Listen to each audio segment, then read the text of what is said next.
Hey there. So, my next guest, absolutely wonderful person. She owns her own business, helping women learn how to get into the IT world. She's giving away all kinds of information. She's helping to guide women into this industry because she saw a need for education and she decided to take on that role herself. So, I know you all are absolutely going to love this one.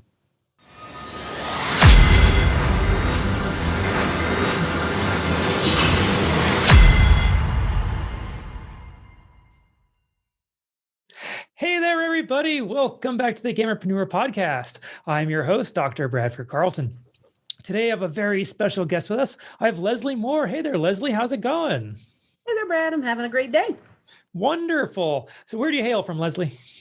I am in Shreveport, Louisiana. Oh, it's a beautiful part of the country. Interesting. We'll say interesting. But fun. I have been through there. That's all I'll say. A lot of people, that's literally how most people know Shreveport. You drive through it. It wasn't much of a drive, though. All right. Oh man, Leslie, I like to begin the show just by getting right into it. So can you tell us a little bit about yourself, please? I'm Leslie. I'm 37. Like I said, I'm in Shreveport. I have a 12-year-old son, and by day, I am an IT support person for our mobile testing sites in the community for COVID-19. And by night, I run my own website / business called getwrecktechsupport, which is a site for women who like IT and gaming. Wonderful. I can't wait to talk about it. But before we do that, I start every interview with a single question. So I'm going to ask you, just like I ask everybody else. So on a scale of 1 to 10, 10 being high, how weird are you, Leslie? I'm weird enough that we're going to call this an 11. Why is that? Because it's odd. Oh. Ooh. It's not the highest number I've had on the show. You know, it's I'll get 12s quite frequently. I had somebody like over 9,000. I'm like, I understand that reference. Yeah, I figured everybody would do the over 9,000. So I'm like, it's going to keep it 11 and odd. All right. Okay, so this is the gamerpreneur. So I do need your gaming cred. When did you first start playing video games? I was about 4 or 5. My dad used to take me to arcades. He'd get tokens and play Pac-Man with like 2 tokens and spend 3 or 4 hours with the same token. And he'd give the rest of the tokens to me, and I just run around and play the arcade games and maybe 1 or 2 little simple cabinet platformers. Oh, he must have been pretty decent then. Yep. Okay. So what was your favorite game then at the arcade? Turtles in Time. Oh, gosh, yes. Oh, yeah, the best Turtles game ever. Yes. All right. So tell me about, you started on the arcade and then you've obviously moved up because if I recall, you're part of the Athena Alliance?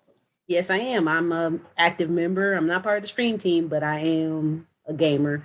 I can actually happily say that I own one of every Sega's consoles from the Master System all the way up to the Dreamcast, and they all still work, and I still play all of them. Currently, I'm on PC and PS4. You know, I personally think the Sega Saturn was a horribly underrepresented system. Thank you. It was a great system, but at the time, Nintendo really came out with mostly the Super Nintendo, and then when, around that time, Microsoft and Sony were getting into the mix, so it was kind of almost hidden. Sure, but there also wasn't that many games for it. I mean, I had Panzer Dragon, I had Virtua Fighter, I had a couple others, but other than that, like you never heard about the Saturn. It was undersold. I think a lot of people really Virtua Fighter was one of their best fighting games, but they really had some good RPGs. If you ever go back and look, I'm gonna have to go back and look. Okay, so what do you play today then? PS4 and PC.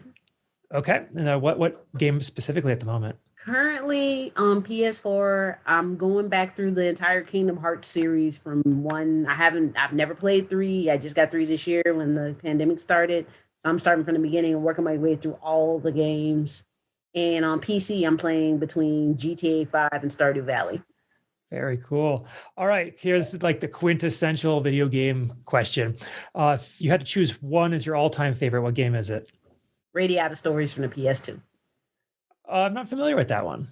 It's an RPG. It's an interesting RPG because the storyline splits where you can either stay on the human side or go with the non-humans. And you actually had up to 76 playable characters you can collect and own and add to your teams.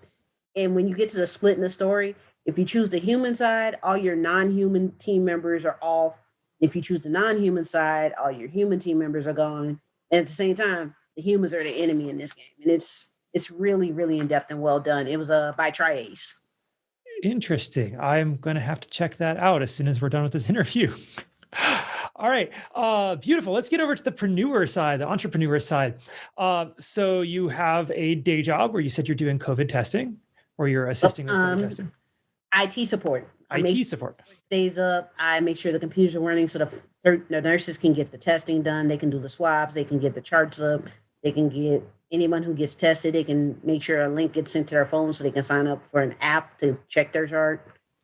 I'm the technical side of it. I'm more of I'm in the back if something breaks. Okay. What has that been like? The pandemic came out of nowhere, really things started locking down February, March-ish. Like you obviously didn't have this job before that, right? No, before that, I actually was, I had a part-time job helping fix cell phones and laptops and desktops and game systems. And originally I was on a contract to help the local hospital here, Oshner LSU. They were opening up a new clinic and a new hospital wing, and I was helping deploy the computers, and that ended end of June. They opened the new wing because they wanted the main hospital to have all the COVID patients, and they moved all the women and children over to the new hospital. So we helped get that set up, all the technology set up. And then shortly after that contract ended, they're like, oh, we're going around the community and testing, and we need somebody to just make sure the equipment is always on and make sure if they need anything, someone's on site to fix it. I'm like, I'll do it. And I've been on that since June, and it's kept me employed. I'll give it that. Fantastic. All right. How did you even get into the IT world? I got into IT, I want to say I was about 12 when my dad bought me my first computer. It had Windows 3.1. And he said, I spent $800 on this, and I'm not going to fix it if it breaks. So if it breaks, it's on you. And I said to myself, well, I better learn how to fix it. And then when I learned how to fix it, I was fascinated by computers. And when I was in high school, I was actually going to be a chemist. And my mom was like, you hate chemistry. Why don't you just do computers? I'm like, okay, that's a thing. I'll do it. And I've been in love with it ever since. I've been in the field about 16 years now. Wonderful. So you've 16 years. So I would have been in high school, but you saw the computer world really start to grow. I got to see the internet from dial-up to fiber optics. I've got to see Windows. I got to use Linux. And my first experience really past Windows 3.1 was actually using the DOS interface and having to type command line. Oops. I'm so glad we don't do that anymore. It's funny. I used to work for Circuit City. This was 2008. And when I was working there, all of their computers were still on DOS. And I'm like, we're at Circuit City. Like, you guys are running DOS here? Man, I'm not gonna lie. I miss Circuit City because of the sales, the parts, and I miss that. I miss that store so bad. Okay, so you went to school for IT. Yep, I went to Southern University in Baton Rouge. Louisiana. Okay, and how have your career developed over this time then? My career started with tech support and working for Cox Communications, answering simple tech questions. Hey, my internet doesn't work. My cable doesn't work. My phone's not. I went from that and I had friends that were like, hey, my computer's broken. I don't know what's going on with it. So I started on the side learning to repair computers myself. And because when I'm in school, I was taught programming.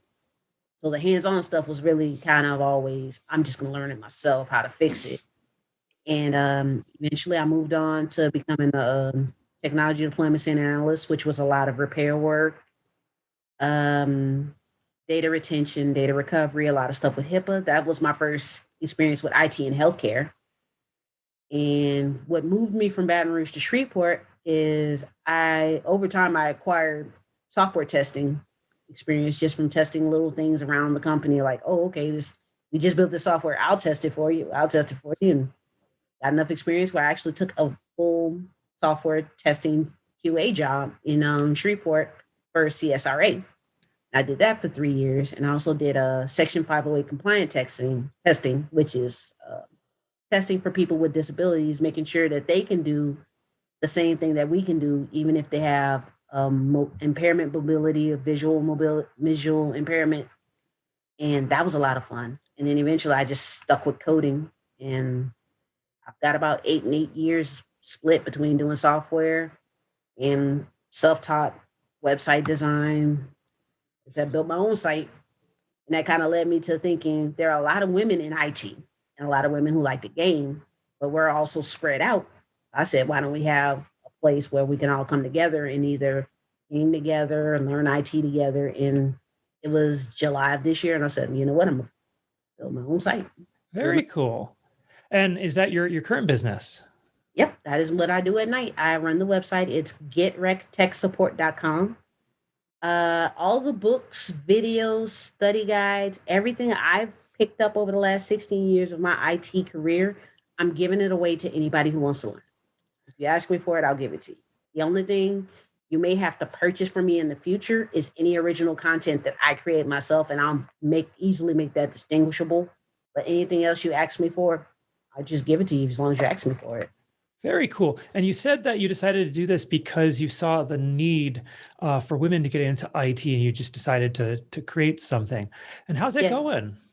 It's actually going pretty good. I've had a couple of women reach out to me and ask me for books, and yes, I gave them access to the books. I'm not going to tell you I'm going to give you something and then you ask me for it and be like, oh, well, since you asked, now I need like $1. No, if it's something that I didn't create but I bought, you can have it. Like I said, now I'm going to probably getting into 2021 is when I'm going to start creating my own content that's going to be made by me. And even then, I'm not going to charge you an arm and a leg for it. It's going to be mostly animations to help women learn IT. I'm going to be animating myself playing games like Let's Plays and walkthroughs of games that I play, except it'll be my animated character, and you can get tips and tricks and just stuff like that later on down the line. Beautiful. I actually had a question because you mentioned a little bit earlier that you had originally kind of started on the hardware side and then you kind of moved over to the software side. Is that really a big split in the IT world? Because I've had a lot of people ask me for computer help over the years, and I consider myself a hardware guy. Like if you ask me to like fix the computer once it's on, I have no idea what I'm doing. Well, it's an interesting split, to be honest with you. Hardware, you know what the problem is, you know what you need to fix. Once you've seen something like 3 or 4 times, you have an idea of what's broken, you know what part needs to be replaced. It's easy. Software side is an ever evolving, I guess you could say, organism. Like you build a piece of software, it does exactly what you want. You might think down the line, oh, I wanted to do this now. So now you're taking what you built and you're adding to it. And you have to make sure it still stays stable throughout. So it's like a bunch of logic puzzles building on top of each other constantly. I like the software side. I've always liked it. Don't get me wrong. I like hardware and I like working on it, but I always found it too easy because you already know what the answer is going to be. Software is like, you don't know what the answer is going to be until you make it. It's a semicolon misplaced somewhere. Go find it. It's like, I know it worked. Oh, wait, that's not a semicolon. All right. Okay. So you've been in IT, you said, for about 16, 17 years.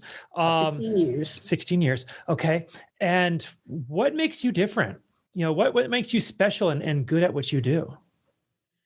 That's a good question. What makes me special is, I want to say, we'll call it tenacity, but I'm stubborn. You give me something to do, I'm going to find a way to do it. And I don't care how long it takes. I'm going to find the most efficient, complete way to solve your issue. And I used to have an actual repair business. I kind of went out of business because I didn't get enough referrals, because I would fix the problem. They're like, oh, well, there's no repeat business because it's fixed. Oh. You didn't throw the wrench in there too while you're fixing it, huh? It's like, I don't want to, it's fixed, it works. And they're like, that's great. It hasn't broken again. Oh, tell your friends. Referral? I don't need anything. Okay, so you had your own business before and it didn't kind of get off the ground, so to speak. What's different this time? This time, to be honest, I'm more passionate behind this cause. Don't get me, my first business, I'll be honest with you, was all about, I want to make money. I I want to pay my bills. I want to be self-sufficient. I want to keep a steady roll of income coming in. This business, if I make money, great. If I don't, did I help someone? Yay. I'm good. I'm more at peace with if I don't make them, I don't want this to be, I'm gonna make $1 million off it and just sell it. This is actually my passion in my heart, putting everything I am into this. And it's not about me making money, it's about me helping people and me helping more women into getting to these fields that have always, just being honest, been male dominated. And I want the world to see we have a talent. Women are talented. We can do this. Okay. And you said you just started the business a couple months ago. Where do you see it going forward in the next couple months? Next couple of months, I'm actually doing a rebuild of the site right now, making things a little easier, a little bit more visually appealing. And eventually I want to get to the point where I want to turn it into a nonprofit so I can start raising money. So if women are like, I want to get into IT, where do I start? Hey, let's start getting you, even if you don't have a degree, you want to get certified, I want to pay for your certification exams. Okay. Hey, I've got a game I've developed and I don't know what to do with it. Cool. I want to help you publish your game and I want to give you a place to host your game. That way, if people start buying your game, you get your money. That's fine. I don't want to take nothing from you. This is your work. I want to be able to be a showcase and a helping hand and a foot in the door. More than like, hey, I got you here, now pay me. I'm more like, hey, I got you here. Great. Keep going.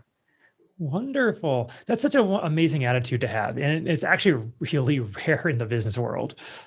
I know I get a lot of head shakes like, you're never going to make money from this. I'm like, who said I was in this to make money? I'm in this to help you. Absolutely. Okay. So Leslie, I'd like you to go back in time with me for a moment, if you will. I would like you to go back. I think you said you were 8 when your dad gave you that very first computer. And if you could go up to little Leslie and you could tell her everything that was going to happen in her life up to the point you're at today, but there was only one thing she absolutely had to know. What is that one thing? Little Leslie would need to know, do not let anyone intimidate you. You're going to run into a lot of adversity. You're going to run into a lot of people saying, I don't know why you're here. I don't know why you're in this room. The one thing you tell anybody when they ask why you're here, because I'm supposed to be. You just keep your head positive and keep facing forward. That's wonderful. All right. Now, how about for other people looking to get into the IT world? Like you're looking to start and advise people. So what advice do you have for people looking at that? And specifically women. For women, since we're analytical, figure out what part of IT you want to get into. There's data analysis, there's programming, there's software testing, there's hardware, there's networking. Figure out where your talents lie and see how you can adapt that into the IT world. Because if you just pick something just because you want to make money from it, or you just need a change and you find out it's not what you want, you've wasted your time and you're unhappy about it. Find the thing that you're good at naturally, because I can almost guarantee you there's something related to IT with it. And just go for that. At least that way you'll be happy and you'll be more willing and open to learn because it's something you want to do anyway. Wonderful. Okay, so let's talk about you a little more personally if we can. You see, I believe that we learn the most from our lives due to our failures. That's failures where we get our experience, used like the gaming term, right? And so it's when you get smacked in the face, you get knocked down, that you have to figure out how to pick yourself up, dust yourself off, and move forward. But you also have to figure out what happened in the first place to be able to make sure it doesn't happen again. So I'd like to ask you, what do you consider your biggest failure in life, and what did you learn from it? When my first business failed, I quit my job. I went all in being a computer consultant, fixing computers, fixing laptops, all in, not getting the referrals. I didn't put myself out there though. I was just like, oh, okay, I fixed this for this person. They're going to tell their friends about me. They didn't. I should have put myself out more. I should have stuck my neck out more. I was discouraged, heartbroken. I said, I never wanted to run another business again. I never want to go through this pain. I don't want to go through this feeling of just, I wasted my time and energy. And I put that into, if I'm going to do it this time, I'm going to do it right. And I've been putting myself out there more. I'm not, like I said, I'm not focused on making the money. I'm focused on pushing the mission. And if the money comes, the money comes. If it don't, at least I still helped out people. I still left a footprint. All right. Yeah. Once that entrepreneurial bug bites you, there's no going back, is there? Not even close. I thought I wasn't going to do this again. And then it just hit me this year. I'm like, yeah, there's a need. Do it. Do it yourself. All right. Okay. Kind of a related question, I guess, but what is something that you're working to improve on in yourself today?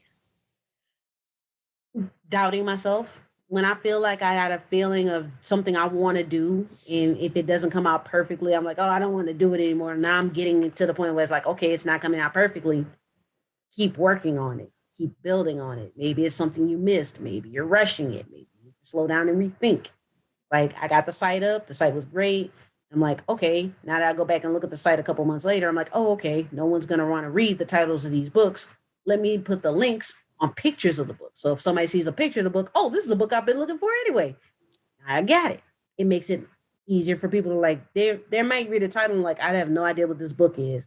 But now if you look at the picture of the book, oh, this is the book I've been looking for. I wanted to get it. I can get it now. Okay. Can I ask? So you said you're working on to stop doubting yourself. What techniques or what are you doing to try to do that? Because I actually know several people who are in that same boat. Like their biggest issue is that they're doubting themselves when I know that they could succeed and everybody else knows that they can succeed, but it's themselves holding them back. How are you getting over that? I stopped and instead of figuring out why am I here, I'm starting to ask, why wasn't I here sooner? Or okay, why am I here? Like I will tell my younger self, why is people asking why are you here? You're supposed to be here. Instead of asking myself, why am I people are telling me this is great and I feel like I don't deserve this. You do. I put the work out there. Whatever praise it is, accept it. There's gonna be doubt, there's gonna be a lot of negativity. The only I only care about two opinions in this world, my own and my son. My son can look at me and say, Mom, that's awesome. It feels like I just did the best thing in the world. He inspired me to be better instead of just, okay, I did the thing. He'll literally sit down and watch me work on the site and he's like, oh, you could do this, this, and this. I'm like, good idea. Okay, cool. So just as long as you have somebody that you're close to that constantly, it may not even be a big deal. It might be like, oh, that's kind of cool. Still a compliment and just take it and roll with it. It sounds like your son has a future as a consultant. He's my little artist. He's actually a graphic artist in training. All He, right. he's my biggest inspiration for everything I've done in my life since he's been here. That's great. Okay, one more question, then we'll kind of bring this in for a landing. What do you think something is that people misunderstand about you the first time they meet you? Ooh,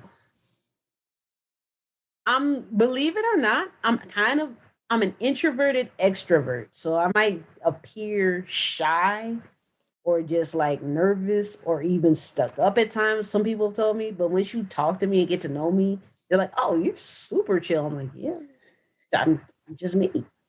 So a lot of people they misunderstand, especially if they don't know me and you just kind of see me and I'm just kind of sitting there just kind of staring. It's not that I'm staring or anything to be mean. It's like half of my brain, I might not even be awake right now. And I'm like, it's different. Is that a still waters run deep kind of thing? Because I'm a lot the same way. I'll go to an event, I'll be a wallflower, but as soon as you actually start chatting with me, you can't get me to stop. Yeah. I think it's a thing. It's like it's weird being an ambivert. It's like, okay, what you got me out of the house. All right, step one, done. All right, I'm in a room full of people I don't know. Okay, step two, done. Hey, how you doing? I see you. I like your shirt. I have something similar. All right, now you're stuck with me. Good luck. All right. You're not the mingler kind. You latch onto one person, never let them go. It's like I'll latch on to one person and eventually now that I'm actually talking and out, and I'm like, okay, now I'm about to bounce around the room now. I'm out. Now I'm all the way out. Let's go. I love it. Leslie, this has been a fantastic interview. How do people find you? How do they get to Get Wrecked Tech? How do they find you on social?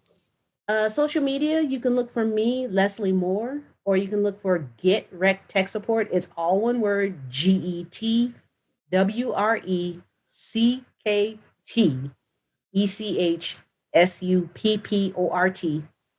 And it's also Get Wrecked Tech Support on Instagram.